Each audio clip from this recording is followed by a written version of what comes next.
আচ্ছা, আজকে আমরা তাহলে একটা ইনভয়েস মানে প্রোডাক্ট নিয়ে একটা, সাপোজ যে আমার একটা বা দুইটা বা মানে কিছু প্রোডাক্ট আছে, ওই প্রোডাক্ট গুলো সেল করার জন্য আমি একটা ফর্ম বানাবো আর কি। তো সেটার জন্য কি করতে হবে, তা আমরা একটা নতুন একটা ফর্ম ক্রিয়েট করি এখান থেকে। অ্যাড নিউ, এখানে দিলাম হলো প্রোডাক্ট সেল, যে কোনো একটা নাম দিতে পারি অথবা ইনভয়েস দিতে পারি। ঠিক আছে, ইনভয়েস।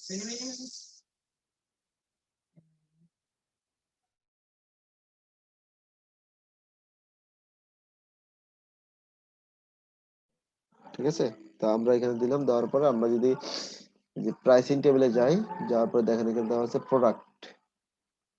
প্রোডাক্ট নিলাম আমরা এখান থেকে।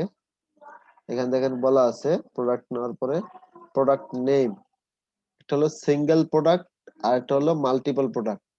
এখন যদি ধরেন আমরা কিন্তু সিঙ্গেল প্রোডাক্টের ক্ষেত্রে যদি দেখি, সিঙ্গেল প্রোডাক্ট ধরেন আমার একটা প্রোডাক্ট আছে, কি দিতে পারি, স্ন্যাক দিতে পারি, স্ন্যাক।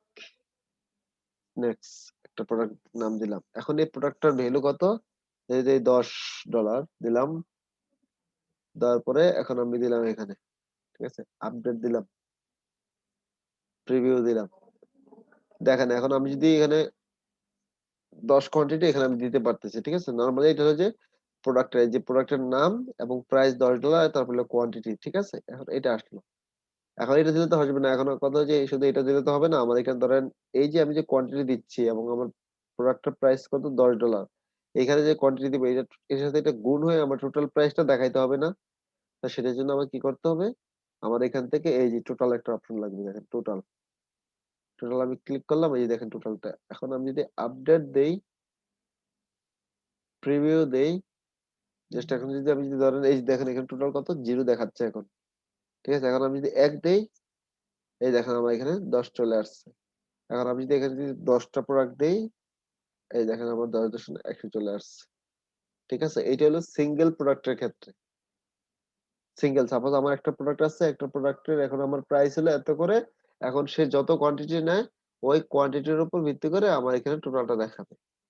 ঠিক আছে, এটা হলো সিঙ্গেল প্রোডাক্টের ক্ষেত্রে। এখন আমি যদি মাল্টিপল প্রোডাক্টের ক্ষেত্রে যাই, এখানে দেখেন আরেকটা কি বলেছে, ডিজেবল কোয়ান্টিটি ফিল্ড। ঠিক আছে, এখন আপনি যদি এটা সিলেক্ট করে দিয়ে দেন ডিজেবল, তাহলে দেখেন কি ঘটে এখানে। আপডেট দিলাম, আপডেট দিয়ে প্রিভিউ দিলাম। দেখেন প্রিভিউ দিলে আমার এখানে এই যে $10 যে দেখাচ্ছে, এইখানে দেখেন আমার $10 চলে আসছে। তার মানে কি এখানে একটার প্রাইস দেখাচ্ছে, মানে সে কোয়ান্টিটি দিতে পারবে না, তবে সে একটা মানে যে কোনো যাই নিক একটা নিতে পারবে সে। এটা আর কি $10 দেখাচ্ছে আর কি এখানে। এটা গেল রিজিউম। ঠিক আছে, তো এখানে যখন আমার কথা হলো, যখন আমি ডিজেবল করে দিব, তার মানে কোয়ান্টিটি ফিল্ড সে ডিফল্ট হিসেবে একটা কোয়ান্টিটি সে নিবে। ঠিক আছে, যখন আমি আবার এটা ইনেবল করে দিব, তখন আমি চাইলে যত কোয়ান্টিটি লাগবে আমি সেটা দিতে পারবো। ঠিক আছে, এইটা গেল। তারপর দেখেন এখানে বলা আছে কি, রিজনেবল কোয়ান্টিটি, এখানে বলা আছে সিঙ্গেল প্রোডাক্ট ফিল্ড। এখন আমি যদি রেডিও ড্রপ ডাউন দেই, ঠিক আছে, অথবা রেডিও বাটন দেই, দেখেন রেডিও বাটন যদি দিলাম, তারপরে দেখেন আমার এখানে অনেকগুলো আসছে। ঠিক আছে, অপশন এটা হলো মাল্টিপল, যে আমার 10টা 20টা আছে সেটা ক্ষেত্রে আমার এটা। এখন আমি আপডেট দিলাম, আপডেট দিয়ে প্রিভিউ দিলাম আমি। এই যে প্রিভিউ দিলে দেখেন আমার এখানে যে চয়েস, মানে যেহেতু আমি প্রাইস দিলে, বাট আমার এখানে অপশন গুলো চাইলেই আমি সিলেক্ট করতে পারতেছি। ঠিক আছে, এখন সেটা কিভাবে, ধরেন আমি এখানে ফার্স্ট চয়েস দিলাম আমার এখানে $10, সেকেন্ডটাতে দিলাম হইলো $20, এবং পরটাতে দিলাম আমি $30 দিলাম। দেওয়ার পরে আপডেট দিলাম। এখানে দেখেন আমার প্রোডাক্টের নাম কিন্তু একটাই আছে। ঠিক আছে, এই যে এখান থেকে কিন্তু চাইলে আমি, ধরেন আমার কি বলা আছে, র্যাম বলা আছে। ঠিক আছে, এখন আমি ধরেন একটা র্যাম নামে দিলাম। এখন র্যামের অনেক সময় দেখা থাকে যে 1 GB দিলাম। ঠিক আছে, তারপরে অথবা হার্ড ডিস্ক দিই তাহলে আরো সুবিধা হবে। হার্ড ডিস্ক দিলাম, ধরেন একটা 10 GB, আর একটা দিলাম হলো 20 GB। ঠিক আছে, আর একটা দিলাম হলো 30 GB দিলাম। তারপর আমি আপডেট দিলাম। এখন আমি যদি প্রিভিউ করি, এই দেখেন আমার 10 GB দাম হলো 10। ঠিক আছে, যখন আমি 20 GB তে দেখেন আমার 20 প্রাইস চলে আসছে। আর একটা হলো 30 দিলে আমার $30 চলে আসছে। এখন বলবেন যে এটা তো 10 এর কারণে আসছে, সেটা যদি এরকম কোনো কনফিউশন তৈরি হয়, ঠিক আছে, তাহলে আমরা প্রাইস চেঞ্জ করে দিই। যেমন $10 দাম যদি আমরা 80 দেই, তারপরে $20 যদি আমরা ধরেন 130 দেই, তারপর 30 ডলার যদি আমরা যদি ধরেন 180 দিলাম, আপডেট দিলাম, তারপরে প্রিভিউ করে দিলাম। ঠিক আছে, এখন দেখেন এই যে 10 ডলার 80, 10 জিবির, 20 জিবি দিলে 130 এবং 30 জিবি দিলে 180 চলে আসছে। ঠিক আছে, এটা গেল। তারপর দেখেন এখানে কি বলা আছে, প্রাইসে গেলে এখানে আরেকটা ছিল কোয়ান্টিটি। ঠিক আছে, এখন আমি কোয়ান্টিটি নিলাম, আপডেট দিলাম। দেখেন আমি যখন সিঙ্গেল, এই যে ধরেন এখানে যখন আমি দেখেন, এখানে যখন আমি সিঙ্গেল ছাড়া ড্রপ ডাউনে গেছি, তখন কিন্তু আমার এখানে কিন্তু কোনো কোয়ান্টিটি ফিল্ড অপশন কিন্তু নাই। ঠিক আছে, তা সেটার ক্ষেত্রে দেখা যাচ্ছে যে আমি একটা প্রোডাক্ট নিব, ওই প্রোডাক্টটা আমার হলে অবশ্যই কোয়ান্টিটি ফিল্ড তো থাকতে হবে, তা নাহলে সেটা আমি কিভাবে ক্যালকুলেশন করব? ঠিক আছে, এই যে দেখেন এখন কিন্তু আমার এখানে জিরো দেখাচ্ছে। যদি আমি এক দেই, ওই দেখেন আমার এখানে 80 দেখাচ্ছে। যদি আমি এখানে যদি 10 দেই, এখানে 800 দেখাচ্ছে। 11টা দেই, 880। এখন আমি যদি এখানে যে সিলেক্ট, মানে প্রোডাক্টের নাম যদি চেঞ্জ করি, দেখেন এই যে প্রাইস কিন্তু চেঞ্জ হচ্ছে, এই যে টোটাল প্রাইস চেঞ্জ হচ্ছে। ঠিক আছে, এইটাই হলো আসলে মূলত আপনার মাল্টিপল, মানে একাধিক প্রোডাক্ট থাকলে সেক্ষেত্রে হলো এটা করতে হবে আর কি। ঠিক আছে, এরকমটা। এবং চাইলে আপনি এখান থেকে যে মিনিমাম ম্যাক্সিমামের রেঞ্জ করে দিতে পারেন। ঠিক আছে, নর্মালি অ্যাডভান্স এগুলো তো এরকমই নর্মালি, ওগুলো আগের মতোই আর কি। ঠিক আছে, আর এটা, আর এখানে দেখেন আরেকটা অপশন আছে, যেটা হলো যে আপনার প্রাইসিং এ গেলে শিপিং আছে। শিপিংটা যদি আমরা যাই, ধরো অনেক সময় দেখা যাচ্ছে যে আপনি একটা শিপিং করতেছেন, মানে একটা প্রোডাক্টের আপনার খরচ আছে, ওই খরচটা যদি আপনি এই যে এখানে ধরুন আপনি দিলেন কত, 10 দিলাম, আমি 20 দিলাম। ঠিক আছে, আপডেট দিলাম। আপডেট দিয়ে যদি আমি যে প্রিভিউ দেই, তাহলে দেখেন আমার এখানে শিপিং খরচ হবে কত, 20 ডলার। যেমন আমরা যেমন ডেলিভারি চার্জ দেই না, একটা প্রোডাক্ট ডেলিভারি করতে ডেলিভারি চার্জ, ঠিক ডেলিভারি বলতে ওইটাই শিপিং চার্জ বোঝায় আর কি, মানে পরিবহন খরচ যেটা আর কি। এখন আপনি 20 জিবির আপনি একটা প্রোডাক্ট দিবেন, এখন আপনি ধরেন 10টা দিচ্ছেন, এই দেখেন আপনার, যদি আমরা যদি শিপিং চার্জ না দিই, ধরেন শিপিং চার্জ যদি আমরা যদি ধরেন শিপিং চার্জ যদি 0 দিই, 0 দিলে দেখেন এখানে 20টার দাম কত আসতেছে, এটা আগে একটু দেখেন।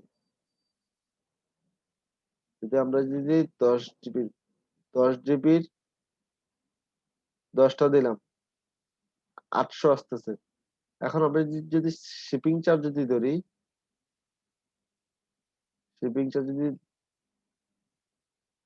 15 ডলার দেই, আপডেট দিলাম।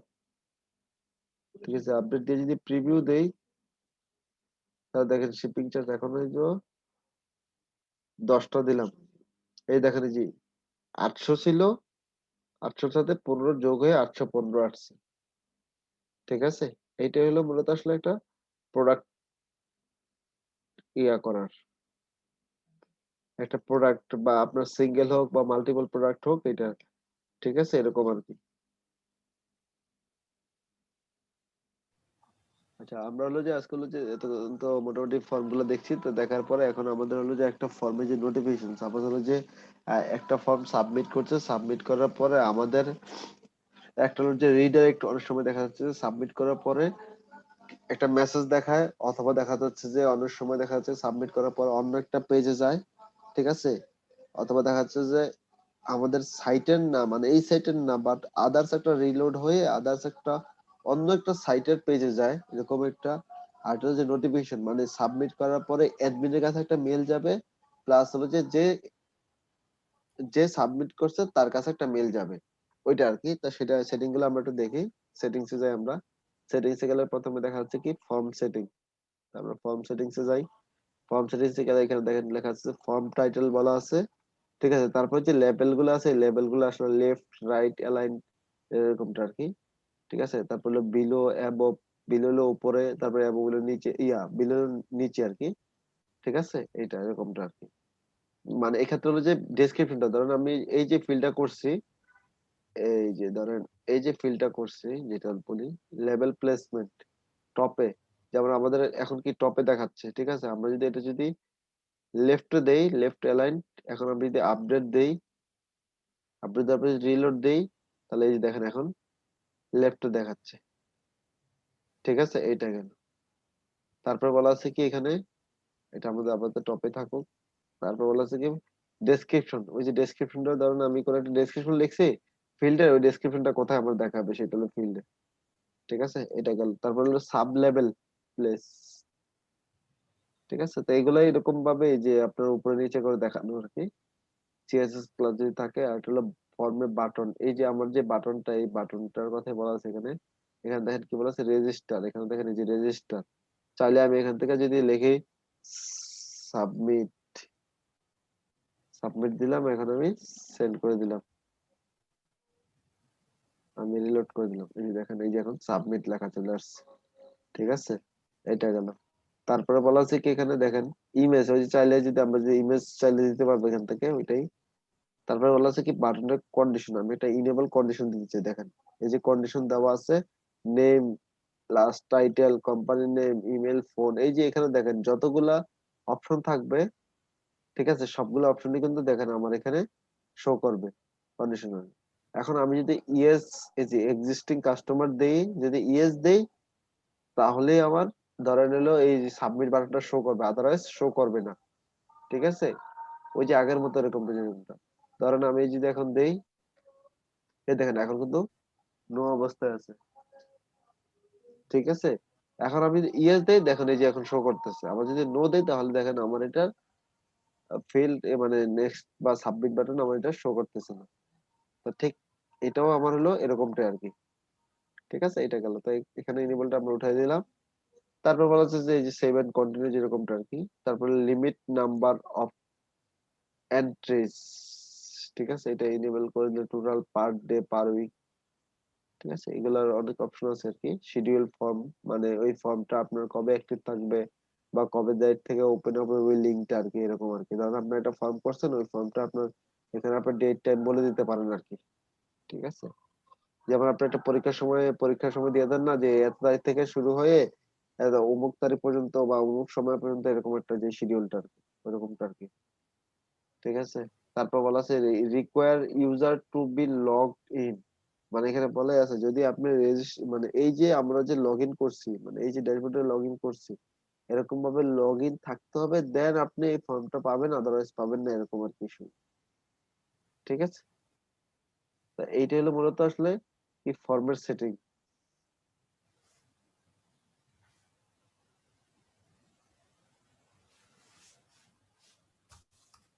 তারপর দেখেন কি বলেছে কনফার্মেশন, কনফার্মেশনটা বলা আছে কি এখন ধরেন আমি যদি ফর্মটা যদি সাবমিট করি, ধরেন আমি ইয়েস দিলাম, ইয়েস দিয়ে সাবমিট করে দিলাম, দেখেন আমার কি আসতেছে, thanks for contacting us, we will get in touch with you shortly. এই যে এটা দেখেন এই যে এখানে লেখা আছে, দেখতে পাচ্ছেন এরকম লেখা আছে এরকম। এখানে যে আপনি কি লেখাইতে চান, কি দিতে চান, সেটা আর কি সাবমিট করার পরে, এখন আপনি যদি ধরেন বলেন যে না আমার এটা সাবমিট করার পরে যে রিডাইরেক্ট হবে বা যেটা, এই দেখেন এই যে পেজে গেলাম, যদি আমি আমার সাইটের পেজে দেখাইতে চাই তাহলে যাবে, আদারওয়াইজ আমি যদি অন্য কোনো পেজ দেখাইতে চাই তাহলে সেই পেজের লিঙ্কটা আমার এখানে দিতে হবে। ধরেন আমি সাবমিট করার পরে আমার পেজটা আমার এখানে যাবে, ঠিক আছে? এখন আমি সাবমিট দিলাম, এখানে অবশ্যই নাম দিতে হবে। ধরেন আমি এখানে দিলাম হলো টেস্ট দিলাম, সাবমিট দিলাম, ঠিক আছে? এখন অবশ্য আমি একটা পেজ ক্রিয়েট করে নেই, টেস্ট দিলাম, এখানে ক্যানভাস দিলাম, আপডেট দিলাম,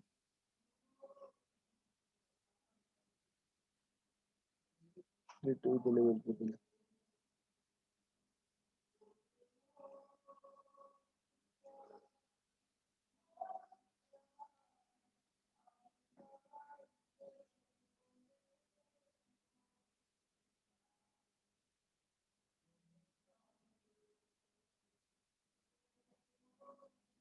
এখানে সেকশন নিলাম,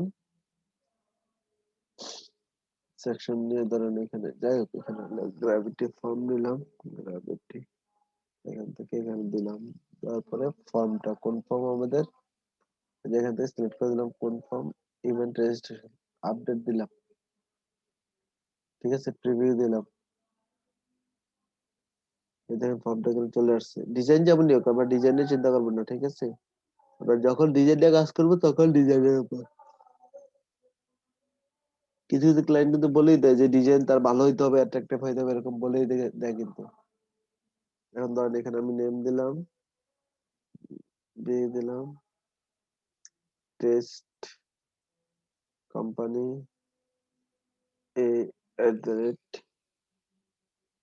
@gmail.com দিলাম। তারপর ফোন বলা আছে, এটা দিলাম। এখানে দেখেন যদি ইয়েস দেয়, তারপর যদি নো দেয়, সেটা দেখেন ইয়েস না, এখন ইয়েস দিলাম, ইয়েস দিয়ে সাবমিট দিলাম।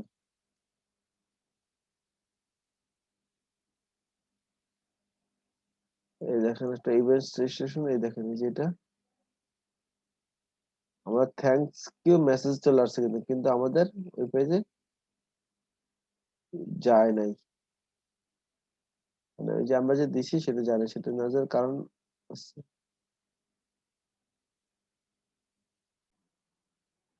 ঠিক আছে, এটা তো হলো কনফার্মেশন। সেকেন্ড, এখন হলো নোটিফিকেশন। এই দেখেন অনেকগুলো হয়েছে, ঠিক আছে, এই কারণে মনে হয় আসলে যায়, এই যে অনেকগুলো হয়েছে হওয়ার কারণে মেবি এটা হয়েছে, প্রবলেম হয়েছে। ঠিক আছে, আচ্ছা এটা হলো নোটিফিকেশন। নোটিফিকেশন দেখেন কি বলা আছে এখানে,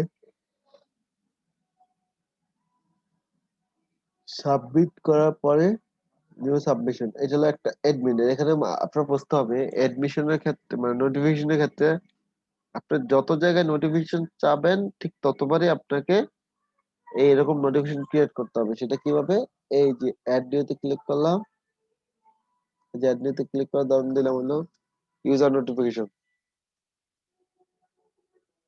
ইউজার নোটিফিকেশন। ঠিক আছে, দিলাম হলো ইমেল। এখন এখান থেকে ইমেল দিলাম, ইমেল দেওয়ার পরে সিলেক্ট ফিল্ড, ক্লায়েন্টের যে ইমেল দিলাম, ঠিক আছে, সিলেক্ট ফিল্ড দিলাম। তারপর ফর্ম নেম, এখানে হলো যে দিলাম হলো ইমেল। এই যে দেখেন রাইট বাটন থেকে এখান থেকে নেম ফার্স্ট, ঠিক আছে, এই যে এখান থেকে এই যে ইমেল সিলেক্ট করে দিতে হবে। ঠিক আছে, এখন চাইলে আপনি এখান থেকে লিখতে পারেন thanks for contact with us, দিলাম এটা। ঠিক আছে, দেওয়ার পরে এখন আমি যদি এখানে লিখি যে নোটিফিকেশন আপডেট দিলাম। ঠিক আছে, এখন এখান থেকে যদি আমি ধরেন রিলোড রিলোড দেই, ঠিক আছে, এখন এখান থেকে এ দিলাম, বি দিলাম, সি দিলাম, ডি, ইমেল দিলাম। অবশ্যই কারেক্ট একটা ইমেল দিতে হবে, ইমেলের নাম। আচ্ছা, এখান থেকে আমরা একটা ইমেলের নামটা একটু দিয়ে দেখি।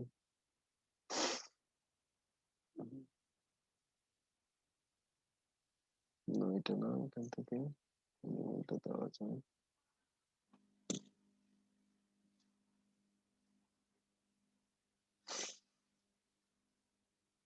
আচ্ছা, এই ইমেলটা দিলাম আমরা।